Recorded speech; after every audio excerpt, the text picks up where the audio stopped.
हरे कृष्णा। प्रिय भक्तजनों, आप सभी को चैत्र मास के शुक्ल पक्ष की कामदा एकादशी व्रत की हार्दिक शुभकामनाएं। भगवान श्री लक्ष्मी नारायण जी की कृपा आप और आपके समस्त परिवार पर सदा बनी रहे।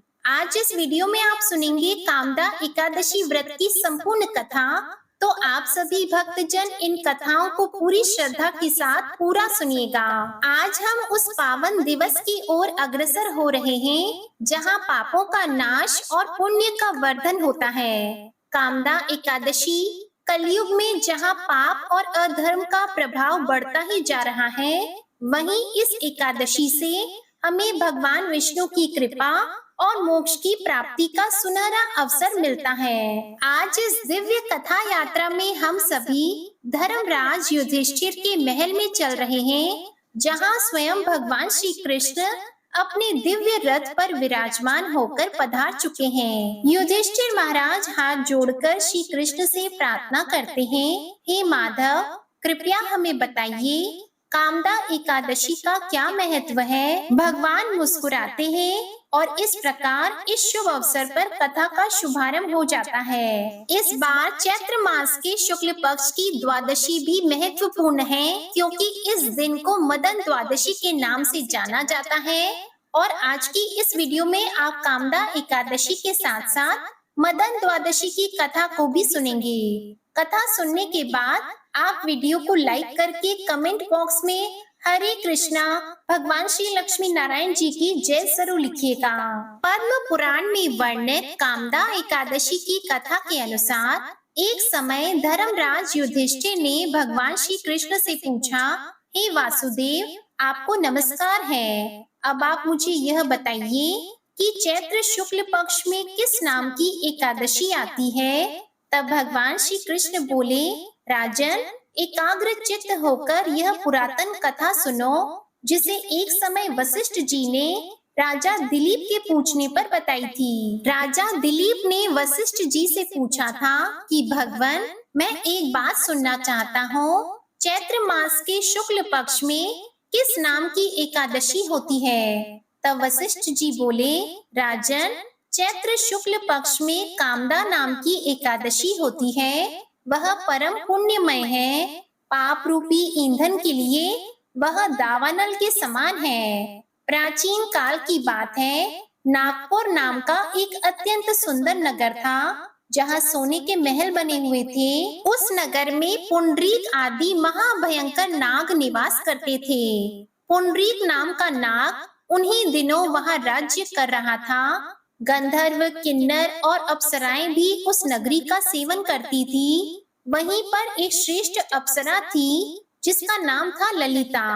उसके साथ ललित नाम वाला गंधर्व भी था, और वे दोनों पति पत्नी के रूप में रहा करते थे। दोनों ही परस्पर काम से पीड़ित रहा करते थे। ललिता के हृदय में सदा पति की ही मूर्ति बसी रहती थी, और ललित के हृदय में सुंदरी ललिता का नित्य निवास था। एक दिन की बात है, नागराज पुंडरीक राजसभा में बैठकर मनोरंजन कर रहा था। उस समय ललिता का गान हो रहा था, किंतु उसके साथ उसकी प्यारी ललिता नहीं थी। गाते गाते अचानक उसे अपनी पत्नी ललिता का स्मरण हो आया, इसलिए उसके पैरों की गति रुक गई और जीभ लड़खड़ाने लगी। तब नागों में श्रेष्ठ करकोटक को ललित के मन का संताप पता चल गया, इसलिए उसने राजा पुंडरीक को उसके पैरों की गति रुकने और गान में त्रुटि होने की बात बता दी। करकोटक की बात सुनकर नागराज पुंडरीक की आंखें क्रोध से लाल हो गईं, और उसने गाते हुए कामातुर ललित को शाप दे डाला, दुर्बुद्धि, तू मेरे सामने गान करते समय भी पत्नी के वशीभूत हो गया, इसलिए जा, तू राक्षस हो जा। महाराज पुंडरीक के ऐसा कहते ही वह गंधर्व राक्षस हो गया। भयंकर मुख, विकराल आंखें और देखने मात्र से भय उपजाने वाला रूप, ऐसा भयंकर राक्षस होकर वह अब कर्म का फल भुगतने लगा। इधर ललिता अपने पति की विकराल आकृति देखकर मन ही मन बड़ी चिंतित हुई। भारी दुख से कष्ट पाने लगी और सोचने लगी, क्या करूं, कहाँ जाऊं, मेरे पति पाप से कष्ट पा रहे हैं। वह रोती हुई घने जंगलों में पति के पीछे पीछे घूमने लगी। वन में उसे एक सुंदर आश्रम दिखाई दिया, जहाँ एक शांत मुनि बैठे हुए थे। उनका किसी भी प्राणी के साथ कोई भी वैर विरोध नहीं था। ललिता बड़ी तेजी के साथ वहां गई और मुनि को प्रणाम करके उनके सामने खड़ी हो गई। मुनि बड़े दयालु थे। उस दुखिनी को देखकर वे इस प्रकार बोले, शुभे, तुम कौन हो, कहाँ से आई हो, मेरे सामने सच सच बताओ। ललिता बोली, महामने, वीर नाम वाले एक गंधर्व हैं। मैं उन्हीं महात्मा की पुत्री हूँ और मेरा नाम ललिता है। मेरे पति अपने पाप दोष के कारण राक्षस हो गए हैं और उनकी यह अवस्था देखकर मुझे बिल्कुल भी चैन नहीं है। हे ब्राह्मण, इस समय मेरा जो कर्तव्य हो वह बताइए। हे विप्रवर, जिस पुण्य के द्वारा मेरे पति राक्षस भाव से मुक्ति पा जाएं, कृपया उसका उपदेश कीजिए। तब ऋषि बोले, शुभे, इस समय चैत्र शुक्ल पक्ष की कामदा नाम की एकादशी तिथि है, जो सब पापों का नाश करने वाली और अति उत्तम है। तुम उसी का विधि पूर्वक व्रत करो और इस व्रत का जो पुण्य हो उसे अपने स्वामी को दे डालो। पुण्य देने पर क्षण भर में ही उसके शाप का दोष दूर हो जाएगा। भगवान श्री कृष्ण कहते हैं, हे राजन, मुनि का यह वचन सुनकर ललिता को बड़ी प्रसन्नता हुई और उसने एकादशी को उपवास करके द्वादशी के दिन उन ब्रह्म ऋषि के समीप ही भगवान वासुदेव के श्री विग्रह के समक्ष अपने पति के उद्धार के लिए यह वचन कहा, मैंने जो यह कामदा एकादशी का उपवास व्रत किया है, उसके पुण्य के प्रभाव से मेरे पति का राक्षस भाव दूर हो जाए। वशिष्ठ जी कहते हैं, ललिता के इतना कहते ही उसी क्षण ललित का पाप दूर हो गया। उसने दिव्य देह धारण कर लिया और वह राक्षस भाव भी चला गया और उसे पुनः गंधर्वत्व की प्राप्ति हो गई। हे राजन, वे दोनों पति पत्नी कामदा के प्रभाव से पहले की अपेक्षा और भी अधिक सुंदर रूप धारण करके विमान पर आरूढ़ होकर अत्यंत शोभा पाने लगे। यह जानकर इस एकादशी के व्रत का यत्न पूर्वक पालन करना चाहिए। मैंने लोगों के हित के लिए आपके सामने इस व्रत का वर्णन किया है।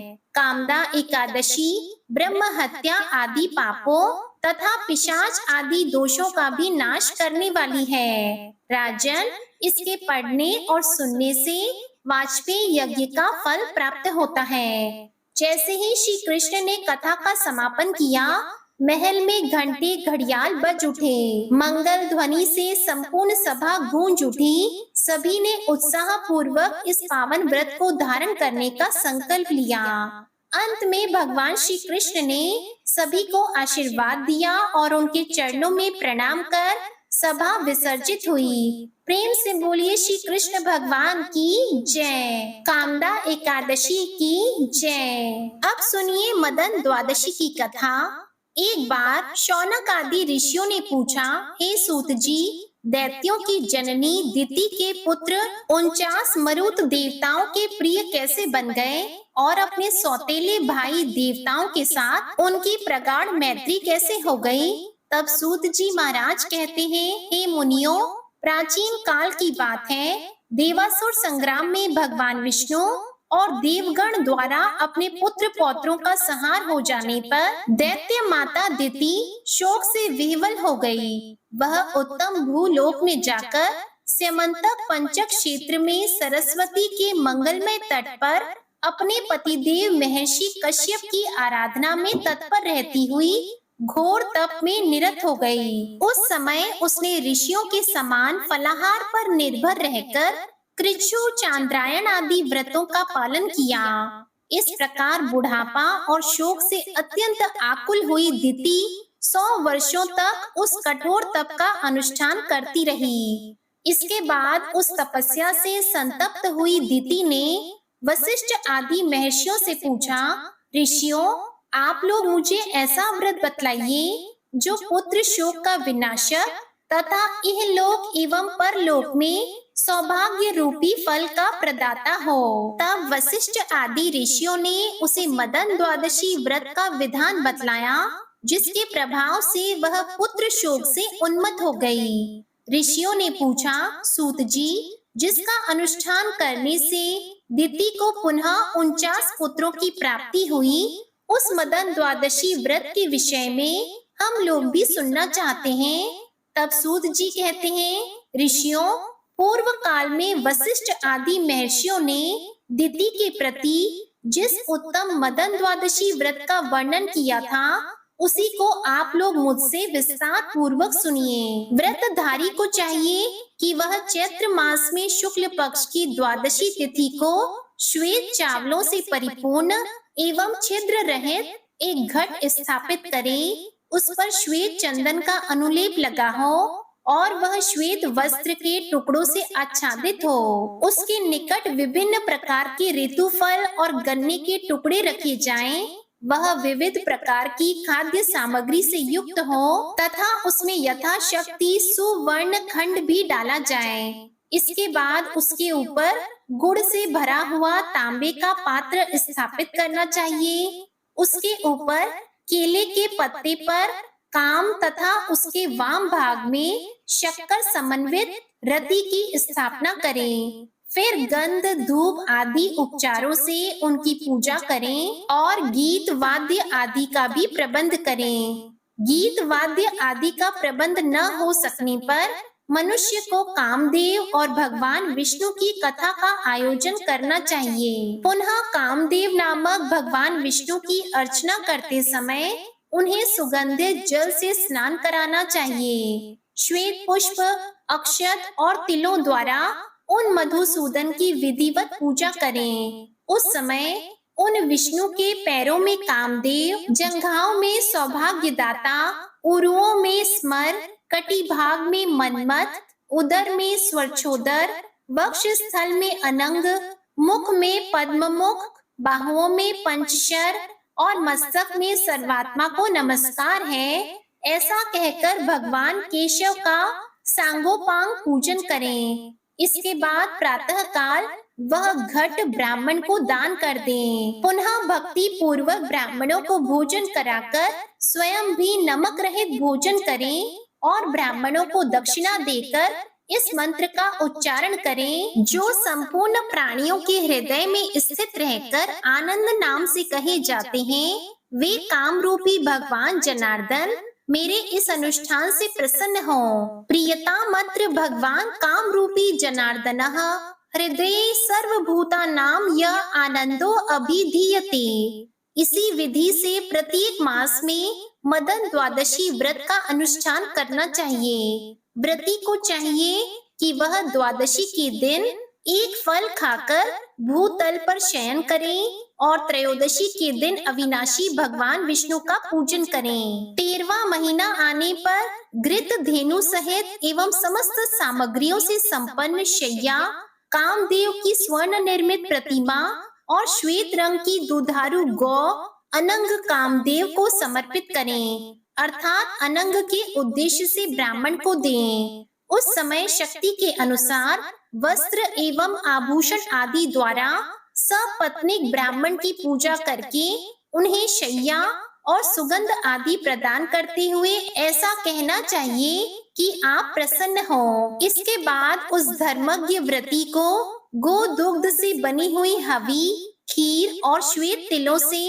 कामदेव के नामों का कीर्तन करते हुए हवन करना चाहिए। पुनः कृपणता छोड़कर ब्राह्मणों को भोजन कराना चाहिए और उन्हें यथाशक्ति गन्ना और पुष्पमाला प्रदान कर संतुष्ट करना चाहिए। जो इस विधि के अनुसार इस मदन द्वादशी व्रत का अनुष्ठान करता है, वह समस्त पापों से मुक्त होकर भगवान विष्णु की समता को प्राप्त हो जाता है तथा इस लोक में श्रेष्ठ पुत्रों को प्राप्त कर सौभाग्य फल का उपभोग करता है। जो समर, आनंदात्मा, विष्णु और महेश्वर नाम से कहे गए हैं, उन्हीं अनंगज भगवान विष्णु का सुखार्ती को स्मरण करना चाहिए। यह सुनकर दिति ने सारा कार्य यथावत रूप से संपन्न किया, अर्थात मदन द्वादशी व्रत का अनुष्ठान किया।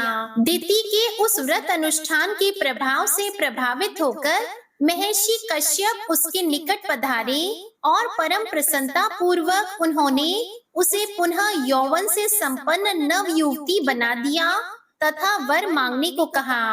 तब वर मांगने के लिए उद्यत हुई दिति ने कहा, पतिदेव, मैं आपसे एक ऐसे पुत्र का वरदान चाहती हूँ जो इंद्र का वध करने में समर्थ, अमित पराक्रमी, महान आत्मबल से संपन्न और समस्त देवताओं का विनाशक हो। यह सुनकर महर्षि कश्यप ने उससे ऐसी बात कही, शुभे, मैं तुम्हें अत्यंत ऊर्जस्वी एवं इंद्र का वध करने वाला पुत्र प्रदान करूंगा, किंतु इस विषय में तुम यह काम करो कि आत्मस्तंभ ऋषि से प्रार्थना करके उनके द्वारा आज ही पुत्रेष्टि यज्ञ का अनुष्ठान कराओ। सुव्रते, यज्ञ की समाप्ति होने पर मैं तुम्हारे उदर में इंद्र रूपी शत्रु के विनाशक पुत्र का गर्भाधान करूंगा।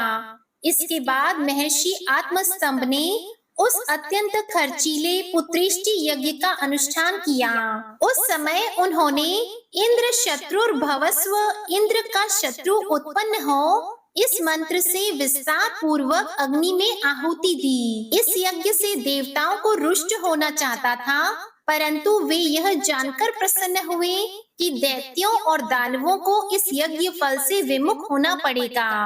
यज्ञ की समाप्ति के बाद कश्यप ने दिति के उदर में गर्भाधान किया और पुनः उससे कहा, वरानने, 100 वर्षों तक तुम्हें इसी तपोवन में रहना है और इस गर्भ की रक्षा के लिए प्रयत्न करना है। वरवर्णिनी, गर्भिणी स्त्री को संध्या काल में भोजन नहीं करना चाहिए। उसे न तो कभी वृक्ष के मूल पर बैठना चाहिए, न उसके निकट ही जाना चाहिए। वह घर की सामग्री, मूल, ओखली आदि पर न बैठे, जल में घुसकर स्नान न करे, सुनसान घर में न जाए, बिंबवट पर न बैठे, मन को उद्विग्न न करे, नख से, लुआठी से अथवा राख से पृथ्वी पर रेखा न खींचे, सदा नींद में अलसाई हुई न रहें, कठिन परिश्रम का काम न करें, भूसी, लुआठी, भस्म, हड्डी और खोपड़ी पर न बैठें, लोगों के साथ वाद विवाद न करें और शरीर को तोड़े मरोड़े नहीं।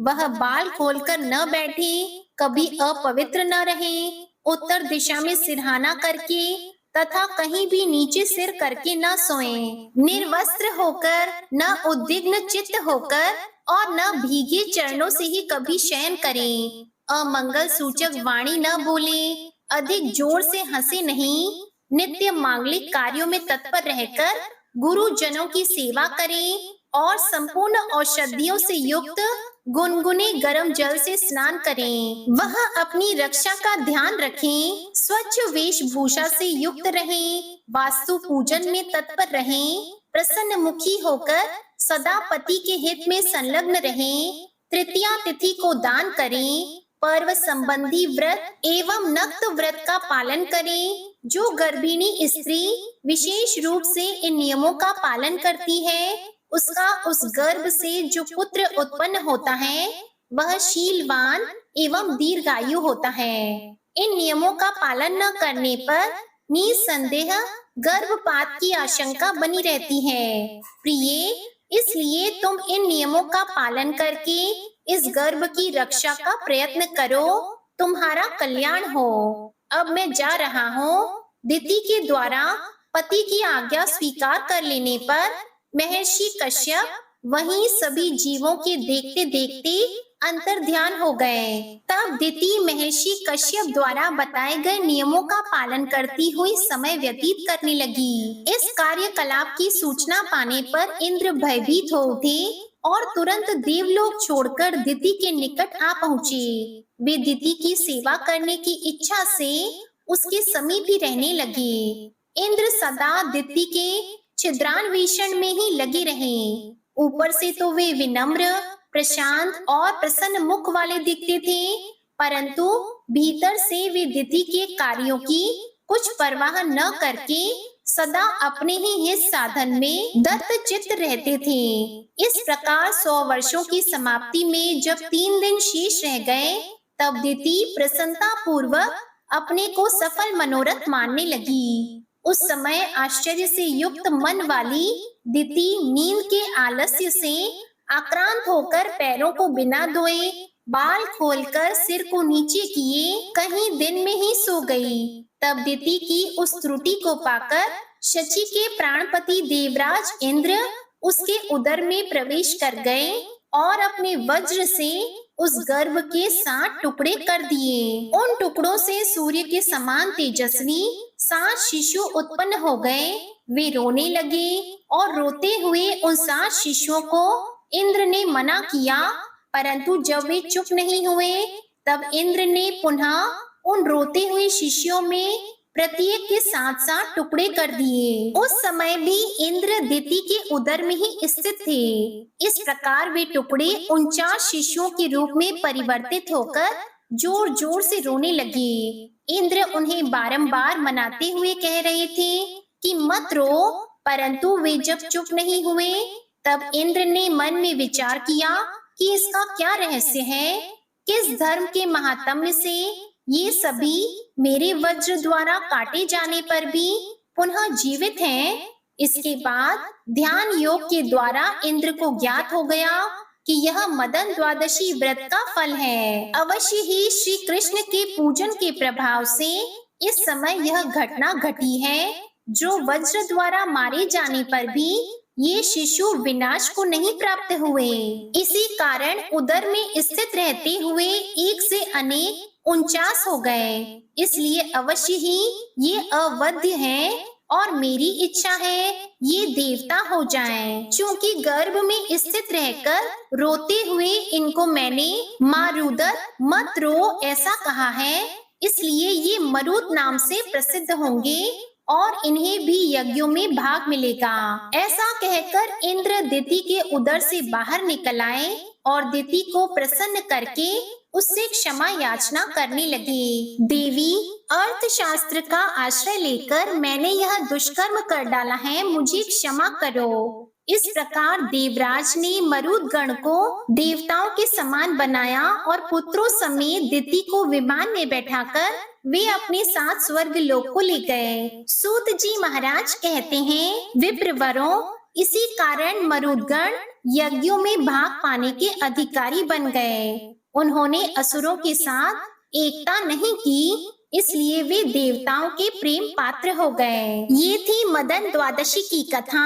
बुद्धिमान पुत्र प्राप्ति की इच्छा से या फिर संतान प्राप्ति की कामना से या गर्भस्थ शिशु की रक्षा की कामना से मदन द्वादशी की इस कथा को हर किसी को अवश्य ही सुनना चाहिए और खास तौर पर महिलाओं को इस कथा का श्रवण करना चाहिए। धर्मराज ने एक बार फिर से भगवान श्री कृष्ण से कहा, हे माधव, आपने हमें कामदा एकादशी व्रत का महत्व बताया, किंतु हमें यह भी बताइए कि इस व्रत में तुलसी माता का स्थान क्यों सर्वप्रथम है, क्यों बिना तुलसी पूजन और कथा के एकादशी व्रत को पूर्ण नहीं माना जाता।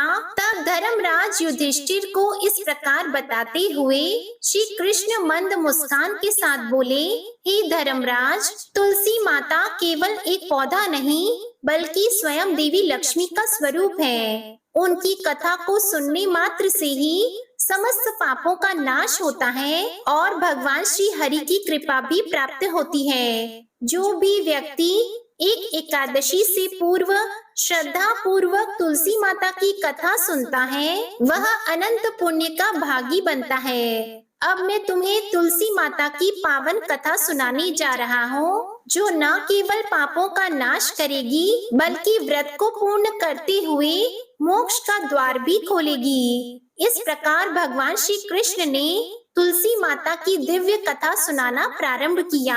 श्री कृष्ण ने धर्मराज युधिष्ठिर से कहा, हे धर्मराज, तुलसी माता केवल एक पौधा नहीं बल्कि स्वयं देवी लक्ष्मी का रूप है। प्राचीन काल में तुलसी माता एक देवी थी जिनका नाम वृंदा था। वे परम सती और भगवान विष्णु की अनन्य भक्त थी। एक बार असुर राज जलंधर ने देवताओं को पराजित कर स्वर्ग पर अधिकार कर लिया। उसकी शक्ति उसकी पत्नी वृंदा के पतिव्रत धर्म से उत्पन्न हो रही थी। जलंधर को अमरता प्राप्त थी क्योंकि उसकी पत्नी की भक्ति और सतीत्व के कारण कोई भी उसे मार नहीं सकता था। देवताओं ने भगवान विष्णु से प्रार्थना की, तब श्री हरि ने माया रचकर जलंधर का स्वरूप धारण कर लिया और वृंदा के समक्ष प्रकट हो गए। सती वृंदा ने जैसे ही अपने पति रूप में श्री हरि को देखा, उसका सतीत्व भंग हो गया और उसी क्षण जलंधर का वध हो गया। जब वृंदा को इस छल का पता चला तो उन्होंने भगवान विष्णु को श्राप दे दिया कि वे पत्थर के रूप में बदल जाएं। यही कारण है कि भगवान शालिग्राम रूप में प्रतिष्ठित हुए। इसके बाद श्री हरि ने वृंदा को आशीर्वाद दिया कि वे सदा के लिए तुलसी के रूप में जन्म लेंगी और सृष्टि में हरि भक्ति का प्रचार करेंगी। उन्होंने यह भी कहा कि जो कोई तुलसी पत्र अर्पित करेगा उसे अनंत पुण्य प्राप्त होगा और मेरा आशीर्वाद भी मिलेगा। भगवान श्री कृष्ण आगे धर्मराज युधिष्ठिर से बोले, हे धर्मराज, तुलसी पूजन के बिना मेरी पूजा पूर्ण नहीं होगी। एकादशी व्रत का सच्चा फल तभी प्राप्त होता है जब कोई तुलसी माता की कथा सुनता है, उनका पूजन करता है और तुलसी दल का अर्पण करता है। और भक्त तुलसी माता को प्रेम पूर्वक जल अर्पित करता है तो वह समस्त पापों से मुक्त होकर मोक्ष को प्राप्त करता है। कलयुग में विशेष रूप से तुलसी माता की आराधना अत्यंत आवश्यक है। यह युग अधर्म और पापों से भरा हुआ है, किंतु जो तुलसी माता का नित्य पूजन करता है वह हर प्रकार के संकटों से मुक्त होकर श्री हरि की कृपा प्राप्त करता है। फिर भगवान श्री कृष्ण ने धर्मराज युधिष्ठिर को तुलसी माता की पूजा का विशेष महत्व बतलाया और उनकी पूजा की विधि और नियम भी समझाए। उन्होंने कहा, प्रातः काल उठकर ब्रह्म मुहूर्त में स्नान करें, स्वच्छ वस्त्र धारण करें और मन को पवित्र करें। ओम तुलसी नमः मंत्र का उच्चारण करते हुए तुलसी माता को प्रणाम करें। तुलसी के पौधे के चारों ओर 3 बार परिक्रमा करें। स्वच्छ जल में गंगा जल मिलाकर तुलसी माता को अर्पित करें। ओम श्री तुलसी विद्महे विष्णु प्रियाय धीमहि तन्नो वृंदा प्रचोदयात् मंत्र का जप करें। घी या तिल के तेल का दीपक जलाएं। तुलसी माता को पीले या सफेद पुष्प अर्पित करें। तुलसी पत्र के साथ कोई भी दूषित या कटे फटे पुष्प न चढ़ाएं। धूप और दीप दिखाकर तुलसी माता की आरती करें। तुलसी माता को मिश्री, फल, पंचामृत या भगवान विष्णु को प्रिय पदार्थ अर्पित करें। नैवेद्य में तुलसी पत्र अवश्य रखें, क्योंकि बिना तुलसी पत्र के भगवान विष्णु किसी भी भोग को स्वीकार नहीं करते।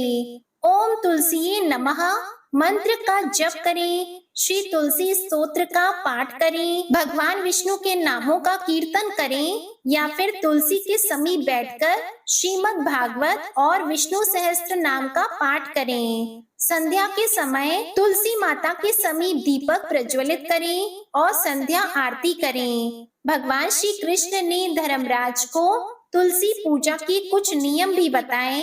पहला, तुलसी पत्र को सूर्योदय से पहले या सूर्यास्त के बाद नहीं तोड़ना चाहिए। दूसरा, रविवार, द्वादशी तिथि, एकादशी व्रत के दिन और संक्रांति या ग्रहण के समय भी तुलसी पत्र नहीं तोड़ने चाहिए। यदि विशेष पूजन के लिए तुलसी पत्र की आवश्यकता हो तो एक दिन पहले ही तुलसी दल तोड़कर जल में रख देना चाहिए। तुलसी पत्र को दाहिने हाथ से तोड़ें और तोड़ते समय श्री हरे नमः या ओम सुभद्राय नमः मंत्र का उच्चारण करें। तुलसी माता की सूखी या गिरी हुई पत्तियों का भी प्रयोग किया जा सकता है।